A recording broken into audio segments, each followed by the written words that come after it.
The Galactic Concord was a vast, sprawling assembly of civilizations, each with its own unique history and contributions. Yet within this grand tapestry, a certain hierarchy of esteem often emerged. The Cathar, an ancient species known for their meticulous record-keeping, their hyperlogical minds, and their elegant, universally structured language called Cathar Prime, often found themselves at the apex of this unspoken hierarchy. They were the galaxy's chroniclers, its logicians, its self-appointed guardians of clarity and reason. Humanity, by contrast, was a relatively new arrival on the conquered stage. They were seen as vibrant and chaotic. Their history was a messy splash of rapid technological advancement interspersed with equally rapid internal conflicts. Their languages, a bewildering cacophony of sounds and scripts, were considered by many, especially the Cathar, as laughably inefficient and primitive. Why have thousands of ways to say hello when one logical, unambiguous Cathar Prime greeting sufficed? Ambassador Krell, the Cathar representative to the conquered, embodied this perspective.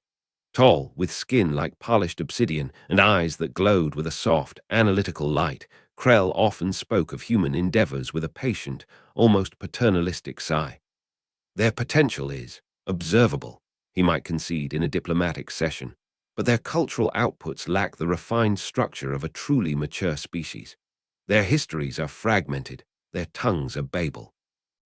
Dr. Aris Thorne, a human linguist with an unruly shock of brown hair and a tendency to get lost in thought, and Dr. Lena Hansen, a historian whose specialty was comparative mythology and who always seemed to have a datapad overflowing with obscure symbols, were part of Earth's small delegation to the conquered. They were brilliant minds, but in the grand halls dominated by beings centuries older and light years more experienced in galactic affairs, they often felt like earnest students in a faculty of elder guards. They endured the polite condescension, particularly from Ambassador Krell, with a resilience born of deep passion for their respective fields. They believed humanity's perceived chaos held its own kind of strength. The crisis arrived unannounced, as most crises do. A new species, tentatively named the Silenti, had been encountered on the galactic rim. They were technologically sophisticated, possessing starships of unusual design and potent energy signatures, and they were aggressive.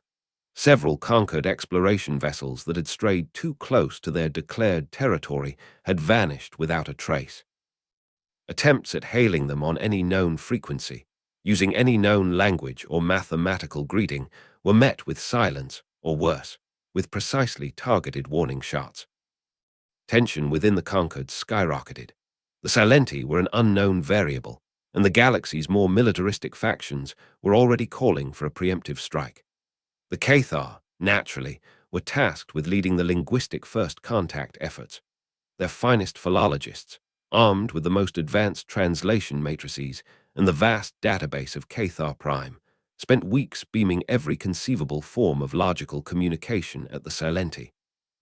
They tried prime numbers, geometric sequences, declarations of peaceful intent, translated into thousands of known active and dead languages. The Silenti response was always the same: unnerving silence, punctuated by the occasional display of focused energy that disabled a conquered drone from light minutes away. The Cathar translation arrays, marvels of galactic engineering, registered nothing they could pass as language: no syntax, no grammar, no discernible phonemes or morphemes. Just patterned static, bursts of radiation, and subtle rhythmic thrumming that vibrated through the very hulls of the listening ships. Their communication, if it can be called such, is devoid of logical structure, Ambassador Krell announced to a worried conquered assembly, his voice betraying a rare hint of frustration. It is possible they are a presentient species that has somehow acquired advanced technology, or perhaps a hive mind operating on principles beyond our comprehension. Our linguistic models have failed. Panic began to set in. If the Cathar, with their ancient wisdom and linguistic prowess, couldn't even open a dialogue, what hope was there? The war drums beat louder. It was during a desperate, late-night session of the Conquered's Crisis Committee that a junior delegate from a minor avian species, remembering some obscure clause about inclusive problem-solving, hesitantly suggested, "Have we consulted the human delegation? Their species has a rather diverse linguistic history, I recall." Ambassador Krell's eye ridges rose slightly. Humans, Delegate Pre. While their enthusiasm is noted, their expertise in deciphering truly alien communication when Cathar logic has found no purchase is statistically improbable. However, with options dwindling and the hawks circling, the Conquered agreed. It was a token gesture, a box to be ticked before committing to a conflict that could cost billions of lives. Dr. Eris Thorne and Dr. Lena Hansen were summoned. They walked into the main briefing chamber, a cavernous room filled with towering figures from across the galaxy, the weight of expectation almost palpable. Krell addressed them with formal, if cool, courtesy. "Scholars Thorne and Hansen, the Conquered requests your insights into the Salenti communication enigma. All relevant data we have gathered will be made available to you." He didn't add, "though we doubt you'll find anything we missed," but it hung in the air. Eris and Lena set to work in a small, allocated research pod. The Cathar data files a mountain of incomprehensible noise. Other species had tried to find parallels to their own languages. The Cathar had tried to impose logical structure. Eris and Lena took a different approach. "Forget finding a language like ours, or like Cathar Prime," Eris mused, pacing the small room. "Humans have thousands of languages, but they all evolved from something. What if this isn't about complex grammar? What if it's more primal?" He began to analyze the patterned static, not as failed speech, but as something else entirely, looking for rhythms, for intonations not of voice, but of energy, for patterns in the spaces between the bursts. Lena, meanwhile, dived into her mythological archives. "The Cathar dismiss anything not directly observable and logically verifiable," she said, her fingers flying across a datapad. "But human history is full of silent gods, of communication with nature, of understanding derived from non-verbal cues. What if the Salenti aren't speaking, but resonating?" The Cathar observers assigned to assist them watched with thinly veiled skepticism. The humans weren't running advanced algorithms. They were listening to hours of Salenti noise, with an almost meditative focus, comparing it to recordings of whale songs, volcanic rumbles, and the shifting frequencies of auroras from Earth's past. They cross-referenced the energy burst patterns with ancient human systems of divination based on star patterns or the flights of birds. It seemed utterly unscientific. Days turned into a week. The pressure from the Conquered grew. Then Eris had a breakthrough. "Lena, look at this," he said, pointing to a complex waveform on his screen. It was a recording of a low-frequency thrumming emitted by a Silenti ship just before it had fired a warning shot. "It's not random. There's a polyrhythmic structure here. It reminds me of some ancient proto-human drumming patterns, the kind used to signal across valleys before complex language." Lena's eyes lit up. "Drumming, Eris. Many ancient cultures on Earth believed drums could speak to the spirit world, could alter reality, could convey deep meaning without words. What if the Silenti are using their ship's energy systems like a colossal drum, communicating through vibration and resonance?" She cross-referenced the rhythmic patterns Eris had isolated with her database. A match flickered up, an obscure paper on the ceremonial music of a long-vanished Amazonian tribe. Their shamans used complex drum sequences, combined with specific ritualistic postures, to communicate what they described as the intent of the silent ones of the forest. The patterns were strikingly similar. "It's not just sound," Lena breathed. "The Silenti energy bursts, the ones the Cathar logged as weapon signatures. Look at the light frequencies associated with them. They aren't random either. They pulse in sequences." She pulled up another file, a translation of a section from the Egyptian Book of the Dead, describing how certain sequences of colored lights were used by priests to guide souls, to pacify or invoke ancient powers. The "oh shit" moment wasn't a single flash of insight, but a growing, dawning realization. The Silenti weren't using a spoken language in any conventional sense. They were communicating through a complex interplay of resonance, rhythm, light patterns, and perhaps even subtle gravitational pulses. a form of expression so ancient, so deeply embedded in the fundamental forces of the universe, that it predated spoken or written language as the conquered understood it. And humanity, with its messy, primitive history, its thousands of chaotic languages, its rich tapestry of myth and ritual dismissed by the Cathar as fanciful stories, had retained fragmented echoes of this ancient mode of communication. The Cathar, in their quest for pure logic, had streamlined their culture, shedding these inefficient vestiges long ago. Human languages, in their very diversity, their connection to song, to dance, to nature, to the spiritual, had accidentally preserved a key. Earth's Babel of tongues wasn't a weakness. It was an archive of forgotten ways of understanding. Eris found a particularly clear sequence, a series of deep infrasonic pulses followed by a specific pattern of blue and gold light flickers. This had been recorded moments before a Silenti vessel had disabled a conquered drone that had approached too aggressively. "Lena," Eris said, his voice tight with excitement. "This exact sequence, an ancient Sumerian tablet, the one describing the ritual to calm the sky bull's anger before a storm. It mentions priests using deep bronze bells and blue and gold torches in this order. The sky bull, a metaphor for a destructive natural force pacified by sound and light. It was a long shot, a ludicrous leap of faith, but it was all they had. They presented their findings to an emergency session of the conquered, Ambassador Krell presiding, his expression unreadable.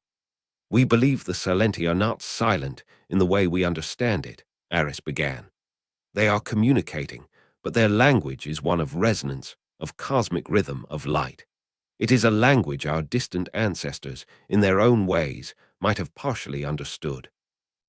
Lena continued, "Our myths, our rituals, the very structure of some of our most ancient forms of expression seem to contain echoes, fragments of this primordial communication. We propose an attempt to respond, not with words, but with these patterns." There was a stunned silence. Then a Cathar scientist scoffed. "You propose to appease a technologically superior, hostile species with ancient human superstition, with drumming and flashing lights." Krell, however, did not immediately dismiss them. He had seen the failure of pure logic. He looked at the earnest, tired faces of the two humans. "Explain your proposed methodology." Eris and Lena outlined their plan. To use a conquered beacon ship, stripped of all conventional communication arrays, and outfit it with systems capable of generating precise frequencies of sound, light, and even minute gravitational pulses. They would broadcast not a message of surrender or peace in Cathar Prime, but a sequence derived from their findings, a pattern analogous to what ancient humans might have used to signal non-aggression or respect to a powerful, unknown natural force. The Calm the Sky Bull sequence. It was, by Cathar standards, insane, but desperation was a powerful motivator. With war imminent, the conquered, with a reluctant nod from Krell, approved the attempt. "If this fails," Krell warned them, "the consequences will be severe." The beacon ship, piloted by a brave or foolish, depending on who you asked, human volunteer, approached Silenti territory. Eris and Lena directed the sequence from the conquered flagship, miles away, their hearts pounding. The ship began to emit the deep, resonant hum, followed by the precise sequence of pulsing blue and gold lights. For long minutes, there was nothing but the oppressive silence of Silenti space. The tension on the flagship bridge was so thick Eris felt he could barely breathe. The Cathar observers watched, their expressions neutral, but their stillness betrayed their own anxiety. Then one of the Silenti vessels, a colossal dark shape that dwarfed the conquered ships, moved. It didn't fire. It didn't advance aggressively. It slowly, almost ponderously, reoriented itself. And then it responded. Not with a threat display, but with a subtle, almost imperceptible shift in its own energy signature. A series of rhythmic pulses, different from any they had emitted before, softer, more complex. And then a gentle cascade of light, not blue and gold, but a soft, ethereal green. Eris and Lena stared at their instruments, then at each other. Tears welled in Lena's eyes. They understood," Eris whispered. Or at least they recognized an attempt at respectful communication in a mode they comprehend. The green light, Lena later found, was associated in several near-forgotten Earth myths with benevolent spirits of the deep earth, or guardians of sacred groves, a symbol of peace, of acknowledgement. The war was averted. The Salenti, it turned out, were not inherently hostile. They were an ancient, deeply introspective species whose mode of communication was so intrinsically tied to the fundamental energies of the universe that the cacophony of conquered transmissions had been perceived as aggressive, chaotic noise. The humans' primitive approach, acknowledging deeper, resonant patterns, had been the key. The aftermath was profound.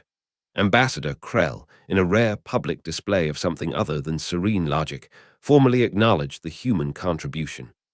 "It appears," he stated before the full conquered, "that in our pursuit of structured understanding, we Cathar may have overlooked the wisdom contained within less formalized, more ancient modes of perception.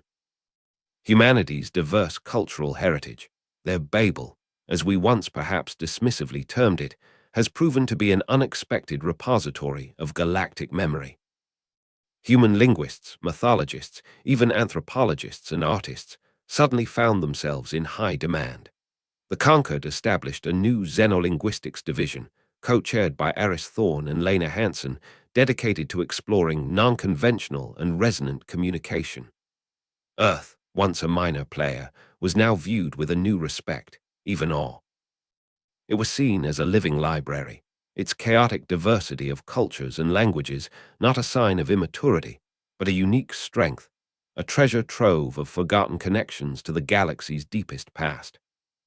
The Cathar began a quiet, internal re-evaluation of their own history, wondering what ancient echoes their own relentlessly logical ancestors might have silenced. And across the galaxy, a new understanding began to dawn. Sometimes, the oldest stories, the most ancient songs, and the most primitive intuitions held truths that the most advanced science had long forgotten. The echoes in Babel, it turned out, were the whispers of the stars themselves.